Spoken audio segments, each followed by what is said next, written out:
So let's get started. We got a very interesting topic to discuss as a panel, and I'll be moderating this particular panel with you all, where we want to talk about unlocking the full potential of AI to elevate the pharma manufacturing.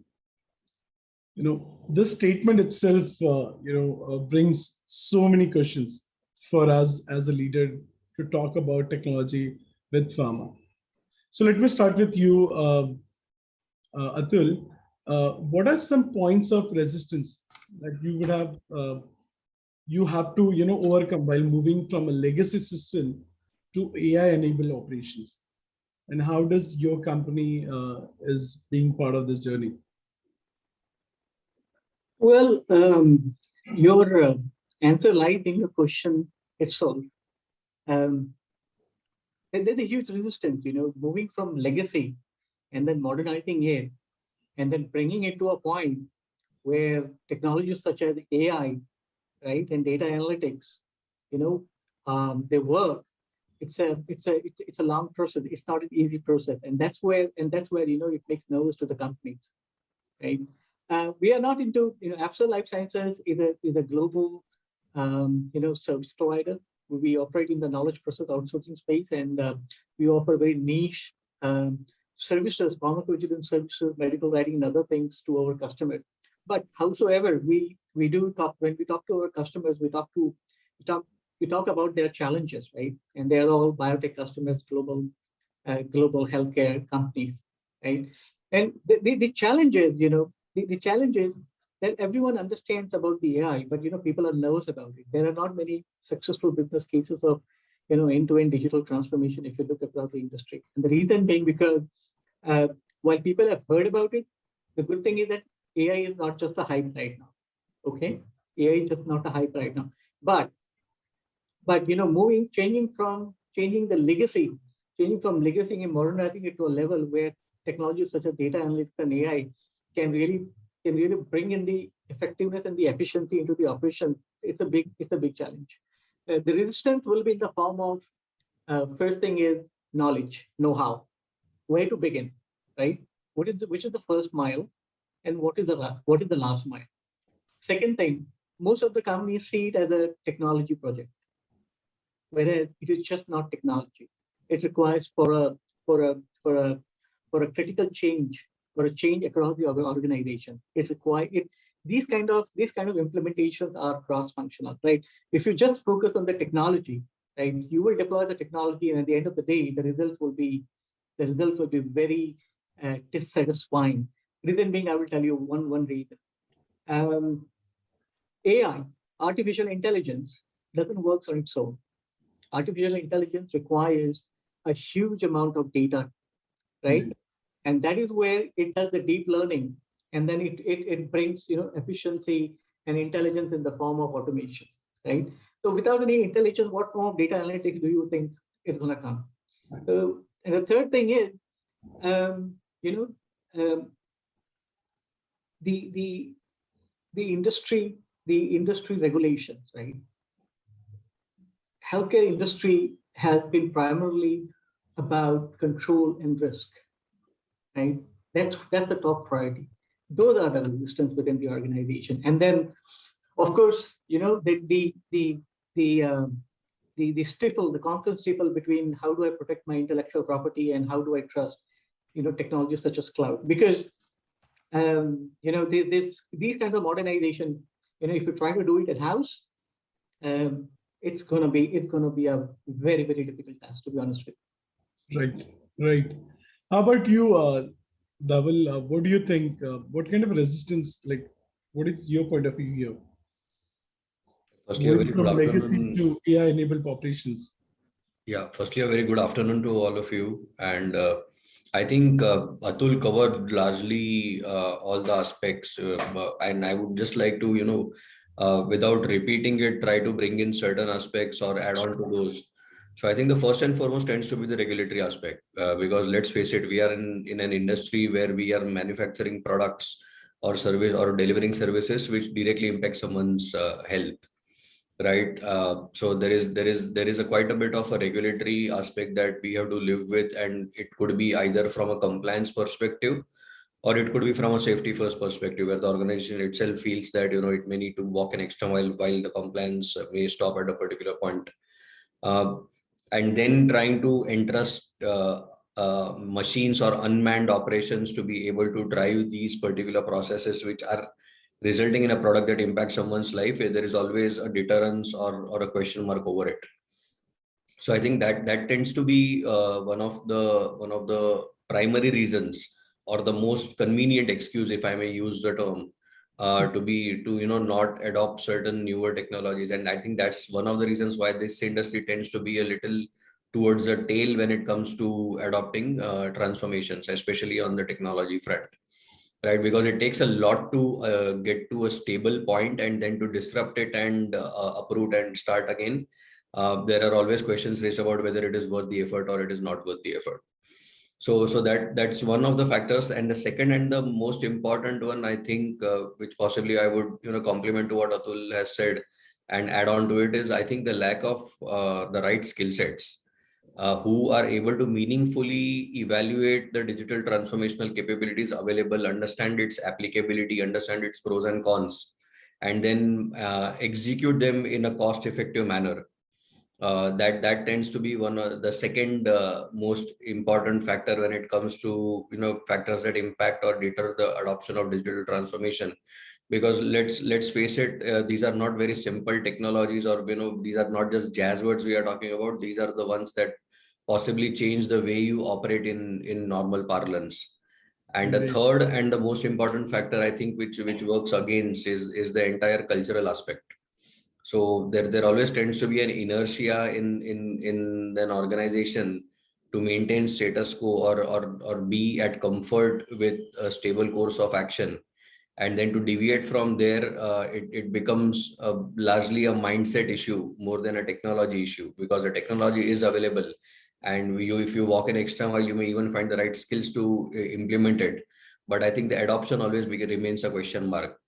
And especially with things like artificial intelligence, which are expected to augment your decision-making capability. There are always questions raised over the potency, and if there is any bias that has crept in, are all the kind of factors which are important considered, not considered, and then there is always a question mark over whether to adopt that course of action or not. You have brought a very good point about the culture and the mindset also. And let me ask this to Pavithran.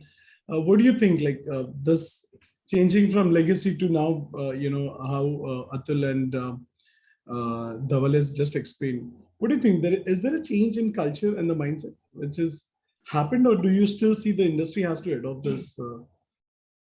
Yeah, in general, if you see in the pharma, we are, way behind other industries like fintech or, marketing and others.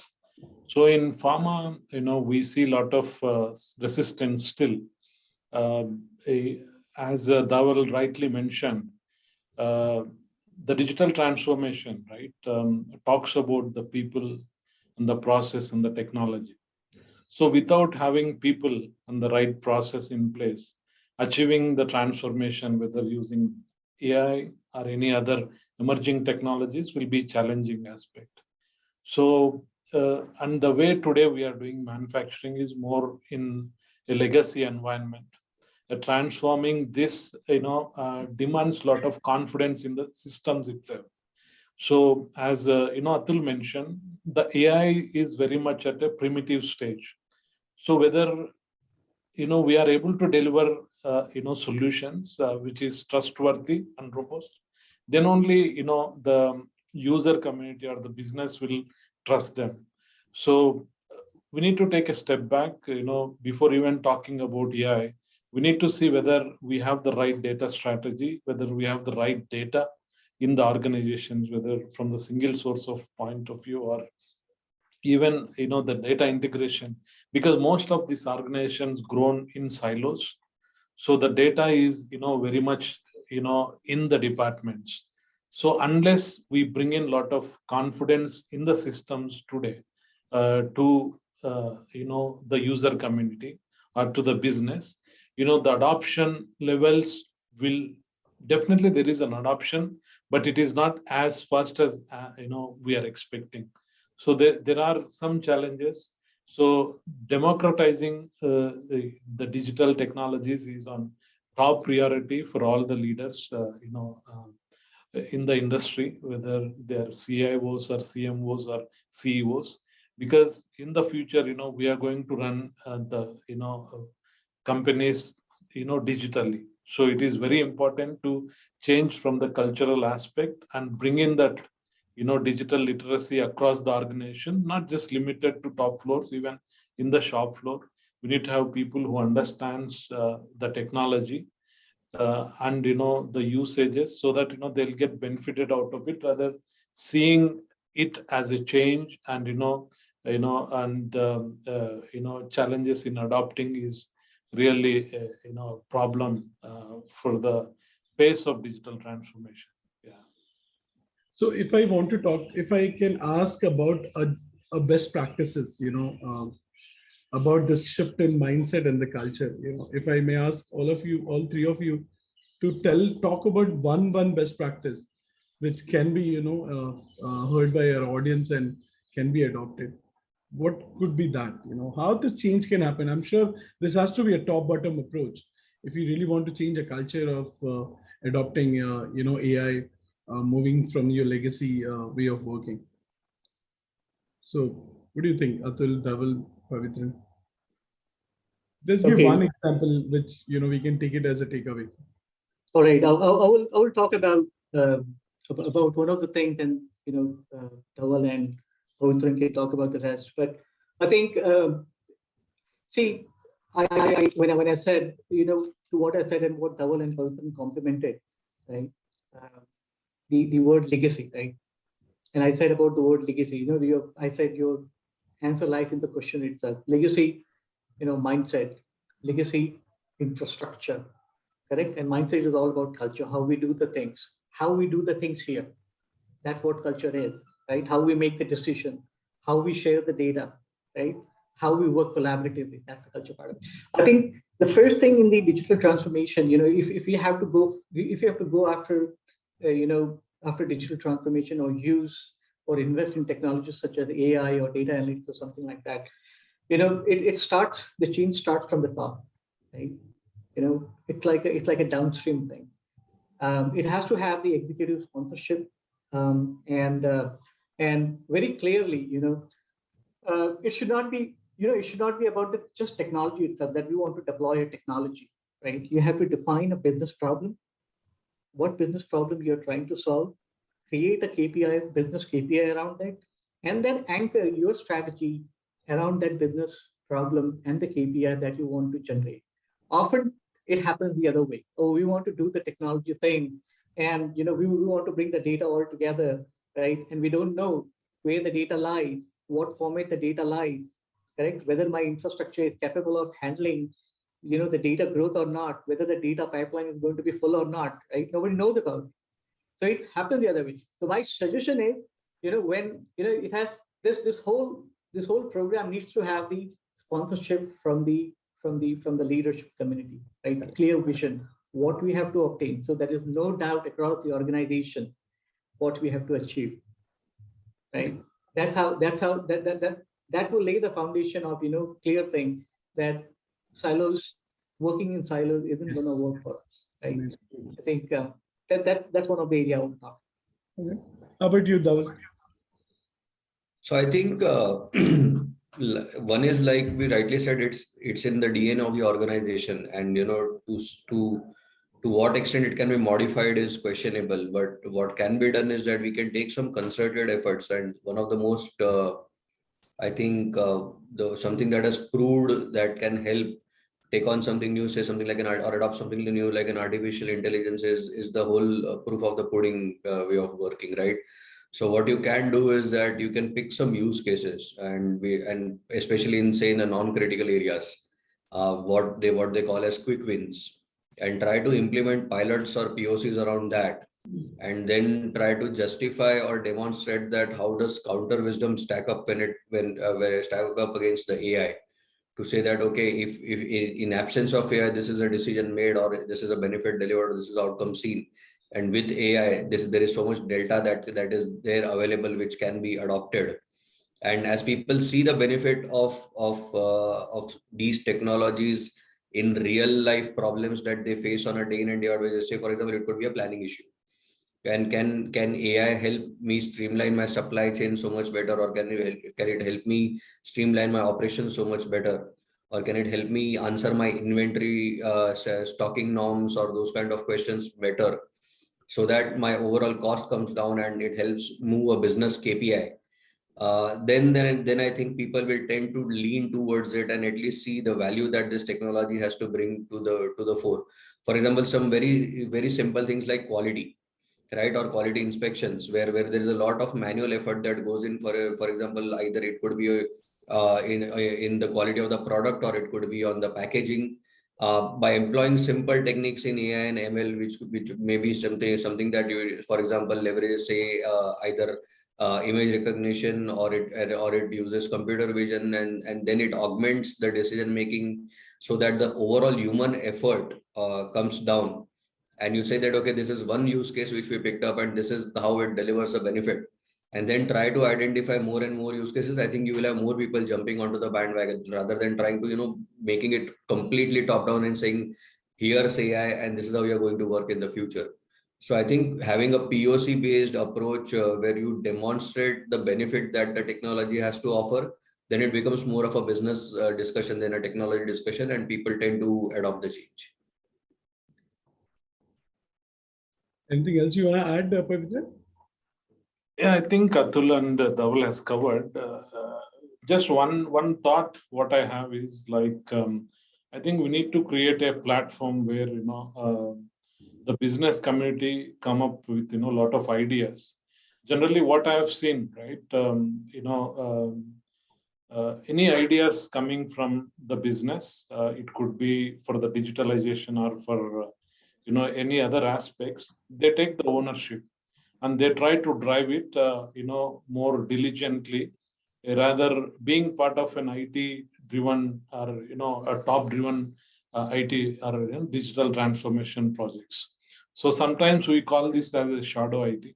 For example, a supply chain head has some aspirations to improve his supply chain methodology, so he takes the ownership and he come up with an idea, and then he takes the ownership and then he drives end to end.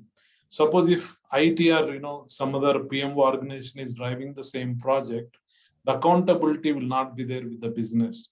So we need to create a platform where the business community come up with their own innovative ideas, thought. Then it should be sponsored by the top management. So that way, I think I see some good support from the system. Yeah. Okay. So let me shift our discussion a little bit more towards the supply chain. You must have seen, like, due to this pandemic, there has been a global impact, and obviously the economically, on the economy also, things might be impacted, and it will take some time to recover, I feel. So in this context, AI has been beneficial in predicting demand and supply. Or let's say, take an example of contingency plans, or improving your warehouse efficiency, among the other things. So can you give me an example of how your organization has used the power of AI to reduce the operational cost? Anyone can pick this. I have an experience implementing this in my earlier organizations. Like, especially, we have used the AI based on some Python algorithms, linear regression or whatever. So those algorithms, what it does is it picks up all our supply, available supply, planned supply, and the demand based on our historical information, and it used to give us a projection for the next 3 months, 6 months, and 12 months. So we used to make that available to our counterparts and our suppliers and even our headquarters, so that we get even they will be like planning to ship them to India. So that's one way we have used AI to predict. It's more like when I say predict. It's not always 100%, but it at least reduces the uncertainties in the next 3 to 6 months. So that is a very simple use case. It is, I'm sure everyone is doing this.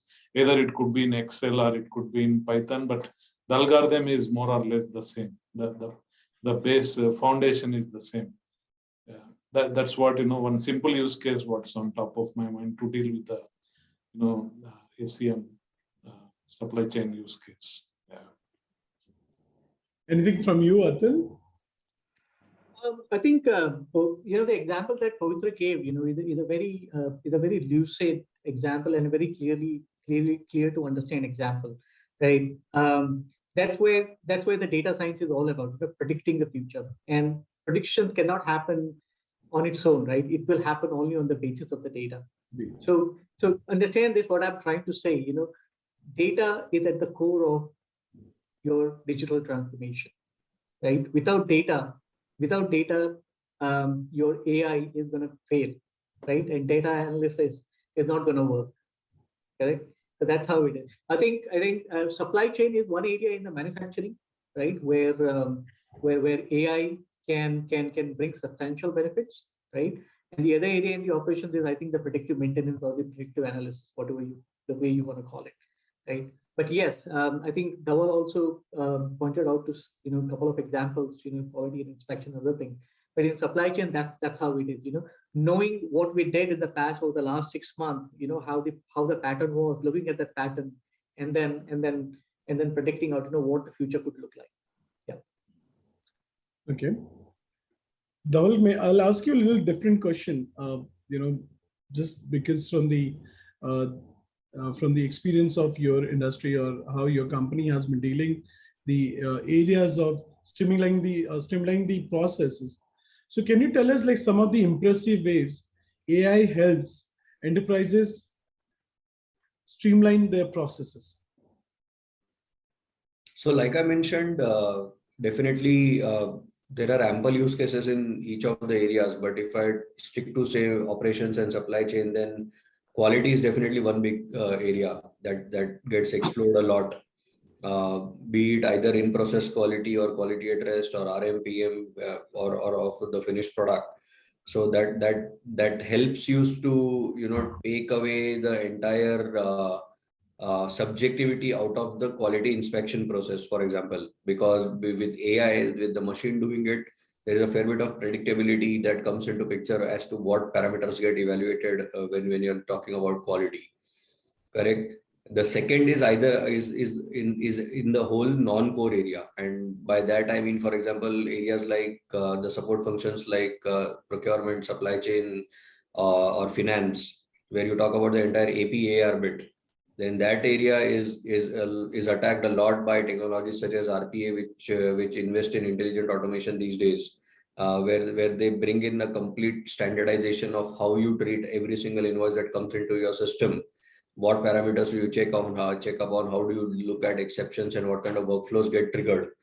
So that is another area that helps you to possibly streamline the processes as far as the subjectivity in different pockets is concerned. And I think one other area which comes in, which can get standardized again, basis again what kind of whether you're talking about an API or you're talking about formulation, you're talking about consumer health products, is the entire planning aspect of it. And by planning, I mean the complete right from the demand forecasting to the entire demand management and the sales and operation planning, the capacity planning, and the dispatch and the transportation planning. So it can help you streamline the entire process in terms of what all references you make. For example, Pavithran spoke about utilizing certain algorithms. Then if you're doing a zero-based planning, or whether you want to do a historical planning. So with AI coming in, I think the reference points and what constraints you build into planning, that can definitely get streamlined. All right. Maybe Raj, I can add one more use case, definitely, which is popular. Predicting the maintenance schedules, right? You now with the industrial IoT, once you sensorize possible, equipment in your manufacturing areas, I think that will give you a lot of data. So basis this data, you will be able to predict, when, see, generally, right, today, traditionally, every quarter or every, half yearly basis, we'll be bringing down some systems and we'll be maintaining. So that may not always be required. So when we have this data and powered by AI, we'll be able to predict when it should be bring it down, a planned downtime, and then do the necessary activities so that the maintenance will be very much predicted and optimal. I think this is a very popular use case using AI, and also the way we wanted to automate the utilities, right? That is also an area where AI can play, to optimize the resources utilization and the consumption, when we automate the utilities in especially the manufacturing of pharmaceutical industries. Yeah. Okay, good. Thanks, Pavithran, for adding up this use case. Atul, I have one question which just got popped up. Where do you think, what do you think, where do most IT leaders miss or falter, when it comes to AI implementation? What do you think? If you can repeat the last part of your sentence. Yeah, I said, as a leader, as IT leaders, where do these leaders miss, what they do miss when it comes to AI implementation? Is there a particular area where they feel, where the industry or the leaders is not able to achieve this process, the whole process of transformation? Do you think? I think it's a combination of things, and it's basically not about the IT leader. First things first, how are we leading this digital transformation thing within the organization, right? As I said, correct. Usually, you would see, a person like a CIO would be asked to lead such an initiative, or in certain cases, or very much cases, you would have seen, a new entity like chief digital officer, is interested with this particular kind of responsibility. So that's one part of it, that who is leading and what is this, what is the mandate given to him, right? Second thing is, the team part of it, the SWAT team, right? The high performance team that is going to be engaged on this project. Who are these people, right? And what authority do they have? In most of the times you see, these people are pulled up from the different business units and they don't have any authorities or any specific say, right? They're just there to do the work. And organizations, so it's like the entire planning part. One is the planning part of it, and the other one is the execution part of it. So what I'm talking about is the planning part of it, right? And usually, when you start thinking about, that we have to deploy a technology without thinking, what are the areas, right? What are the areas that we're going to solve? What are the problem areas that we're going to be attacking with this technology, right? Have we done enough discovery of the environment? What are the pain points, right? What are the low-hanging fruits, right? What are the high impact areas? Usually, what will happen is, you try to put the money, right, with low output. So as people say, there's a proverb adage, AI has to be invested where there is the money. Business areas which are going to give you most high returns, right, from the application of AI. That's where AI investment has to be done, because AI investment is not going to be simple. It's not just about the technology; it's about the overhauling of the entire infrastructure, right? It requires a different kind of skill set. So that's where when you start on this journey, right? When you start on the journey and you miss critical aspects of the planning, right? And that's where the problem comes. The second thing is, the IT leaders, I think most of the time, IT leaders may get into the mode of saying yes to everything. It is very difficult. The demanding nature of the digital transformation, running the BAU along with this digital transformation isn't going to happen, right? You will need specialists. You will need people, right? You can involve the IT team into helping them, providing with the data and providing them with some integration help and all that kind of stuff. But you would need specialists over there. I think that's where most important. And the third thing is, assuming that the existing infrastructure, will cater to the requirement. Existing infrastructure, legacy infrastructure, it has to be ready for different types of data, right? Most of the organization has only monolithic type of database, SQL or Oracle or every structured. What about if you're getting unstructured data from the IoT sensors, right?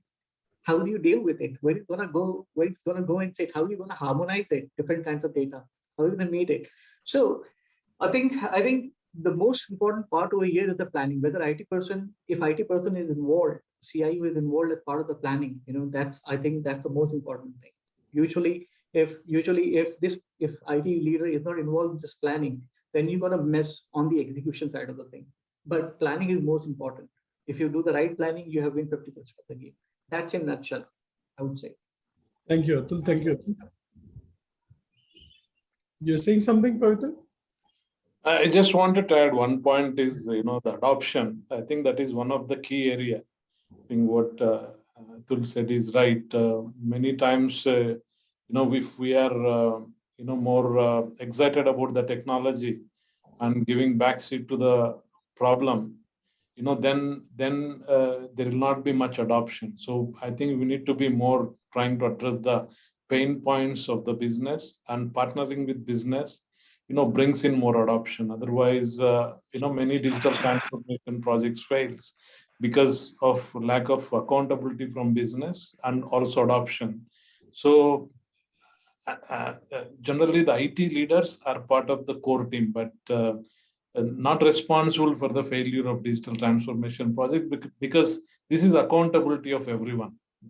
As because many times the decision making is a collective process, so it has to come from all the sides. That is where I just wanted to add to what Atul said.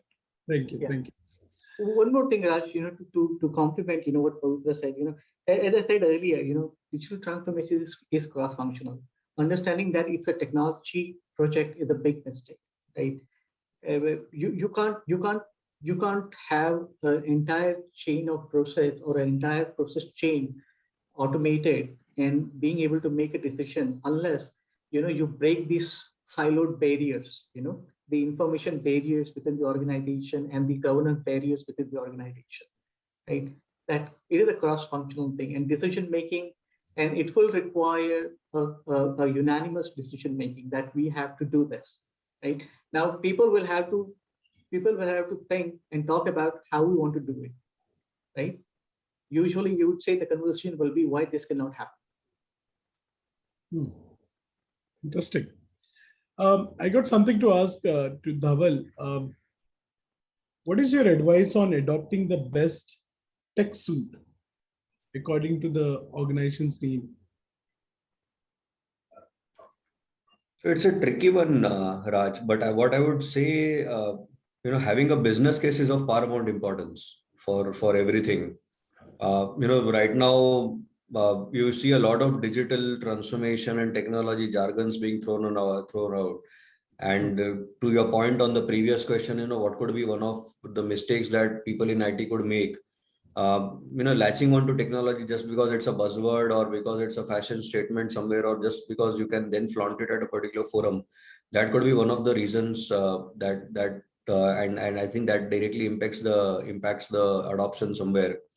So not having a business case is one of the biggest problems with adoption of techs, because like amply qualified earlier by Atul and Pavithran, it then tends to become an IT project and not a business initiative.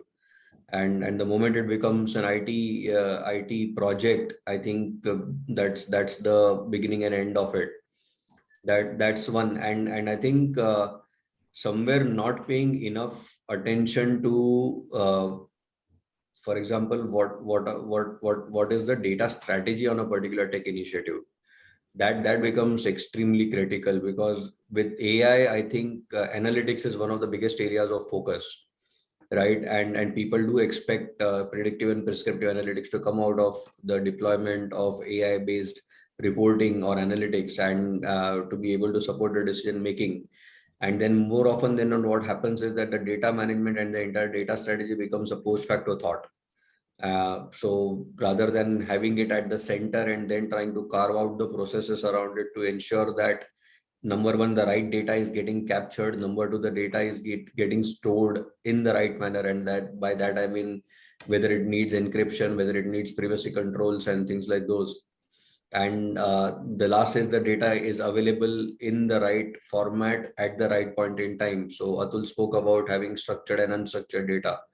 So is that well thought through as to how will your analytics be able to work with the amount of data and the type of data that you are trying to work with? And the last, I think one of the biggest failure points of text tends to be the entire enterprise-wide integration aspects of not considering them amply enough. Because people today are moving towards clouds as well. And with the ingress and egress that comes with the clouds, is your data exchange thought through well enough so that some particular technology that you are deploying doesn't get stalled for lack of right data being made available to it. So I think these are some of the challenges and failure points with the adoption of text that you were asking about. Well said. Thank you. Pavithran, I have a question, something on a batching and labeling, which is a very time-consuming process in our industry, especially in the pharma sector. And I feel AI is, there is a lot of scope in AI which can be used to streamline this process so that we can be more efficient on using our resources. Can you tell me, like, how can enterprise unlock the full value of AI in smart batching and labeling? I think, definitely the automation is playing a key role in automating some of the repeated manual tasks. So, but unfortunately, these, processes are not intelligent enough to take some decisions while it is processing some, task. So, for example, let's take labeling. When we wanted to do it right, as per the FDA policies, as keeping the patients safety in mind. When if we make it a manual, there could be a chance of making some mistakes. So to avoid those mistakes, we generally adopt robotic process automations, which is enabled with AI, intelligent process automation or robotic process automation, where it is trained. The models are trained to understand the requirements as per FDA and the regulations as well. Then it will be repeating without making any mistakes. So generally, if we adopt the manual processes, there is a tendency that there can be some human errors. To avoid those, we generally adopt the robotic or intelligent process automations wherever it is possible. Though I'm more from the API, not from formulations in the pharma, maybe I'll try to go. The next part of the question is on the batching or batch scheduling versus the continuous, manufacturing. There, I think AI really plays a key role. Like even DA is suggesting to go many pharmaceutical companies adopt either modular or continuous manufacturing to make the manufacturing more optimal. But today, if you see traditionally the way we are going with the batch manufacturing, it is challenging to transform overnight in this legacy environment because of the current processes not really digitalized. Most of the factories, it needs to be enabled with industrial IoT.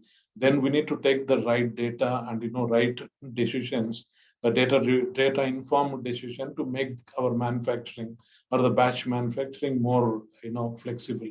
So that is two applications what I can think of at this point of time, Raj. Yeah. You are on mute. Thank you, and it's technology. Yeah, it makes us. So, looking at the time, also, I want to take this discussion to another topic which Atul brought in during start of the discussion, where he talked about the data privacy, and something around the compliance also. So I just want to ask this question, and then I would like to see your 3 opinions. And I know Dhaval has to leave. So and then you all can give your opinion, and that's how we will come to the end of this panel discussion. So what are the key compliance issues, or the guidelines a pharma IT leaders needs to be mindful while deploying process automation technologies in the value chain? Anyone can take this. I'm sorry, Raj, I really need to make a move. Can I please excuse myself? Sure. And Dhaval, thanks so much for being here on this interesting discussion. Thank you. We'd like to thank you. The pleasure was all mine. Thanks a lot. Thanks a lot, Pavithran, Atul. Thanks a lot. Thank you, Noel. We'll start with you, Atul, on this. So what are the key compliance issues you think? Correct. Okay. There are, let's start with the data protection laws or regulations that is applicable to the healthcare data, right? Or applicable to the healthcare data. We talk about HIPAA, right? Then we talk about we talk about the GDPR thing, the newest thing, right? Then we also talk about the FDA thing, which talks about the confidentiality, integrity, and availability of the data, right? So basically, what we are talking about is all these regulations. What we are talking about is about two pillars or two principles. One is the privacy, and the other one is the protection, right? The way I say it is, privacy is part of the protection. Unless you are able to protect the data, privacy cannot be maintained or privacy cannot be delivered, right? Yeah. So when you talk about the digital transformation, and when you talk about moving the data onto the cloud, or moving the data or creating a data warehouse, the important thing that we have to understand is the data privacy aspect, correct, and the data protection aspect. Who all needs to see what kind of data, and how do we protect this data wherever we are storing it. So if you are creating a data warehouse within the organization, that is fine, right? But then what happens is data is now getting shared with most of the people, and that's where most of the departments are kind of a little concerned about, right? Why? Who's going to see my data? But the moment that's internal. So internal thing is one thing, right? But when the data moves onto the cloud, and there is huge amount of data, and everyone is looking at that data, suddenly companies IP and all that kind of stuff, those kind of problems come into play. So one has to be, so before deploying these before planning or getting onto this digital transformation roadmap, right? Be very clear what you want to achieve. What is the business need, correct? And then get down below and then say, this is my business problem. I need to have a business solution, create a business KPI, and then say that I need this amount of data. I need this type of data. And then you decide what access policy, what access controls you need to put in place, right? That should be very clear. Whether it is when the data comes in, what kind of data needs to be masked, which is called pseudonymization. That's the term, right? You want to mask the data. When the data goes out, what data needs to be masked in? When the data stays in over there, who all needs to see what kind of data? Those kind of things. So it's all about confidentiality, integrity, and availability, right? Which needs to protect the privacy and the protection part of it. So there is not very huge science around it. It's very simple and understandable. But what is more important is that you need to understand what data is going over there and who needs to see what kind of data, right? And how are we comfortable? Okay. Pavithran, what do you think? What are you? Can you repeat the question? I think anything Atul has left for me to answer. I think he has covered everything. I think he has covered most of the points. Yes. But I was just asking, like pharma IT industry or leaders, they needs to be mindful of compliance issues or guidelines. While deploying the process automation technologies in the value chain. So can you list down few of the key compliance issues which generally industry faces because they need technology also, and then we have this data protection policies and all. Yeah, I think from the data point of view, Atul has covered all the aspects. The only another point is, especially in the pharmaceutical industry, most of our systems are validated systems. So whenever there is a change in our system that needs to be revalidated, it's a big exercise, So especially whenever we use automation or any emerging technologies, it needs to be, we need to keep training the models. So there will be continuously change in the models until, we feel it is, production ready. So adopting this kind of technologies in a quality or regulated, environment is always challenging. So it should be very full, and we need to be very careful while adopting this, especially from the quality and other aspects. I think this is one point, what on top of my mind, apart from what Atul has covered comprehensively. Next time, Pavithran needs to go first. Yeah. Okay, I think, gentlemen, we have covered most of the aspect of and the objective of this discussion, where we wanted to share the information on, unlocking the full potential of AI to elevate, a pharma manufacturing. So once again, on behalf of the team, we would like to thank you for being on this panel and being so fruitful to the others. Any takeaway message you want to give, and then we can conclude?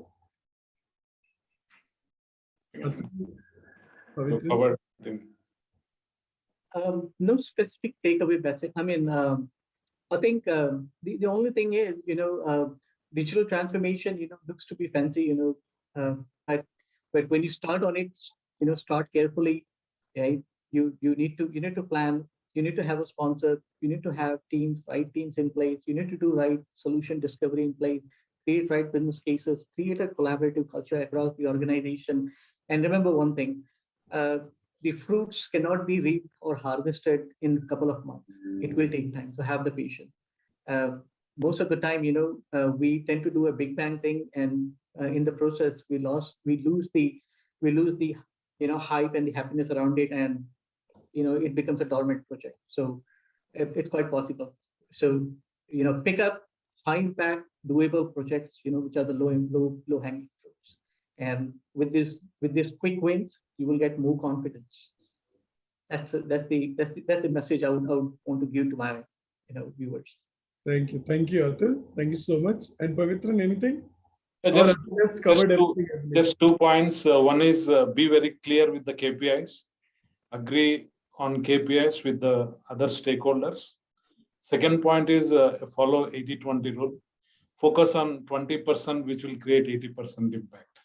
So that will really help to get, gain confidence of business. Yeah, that's all.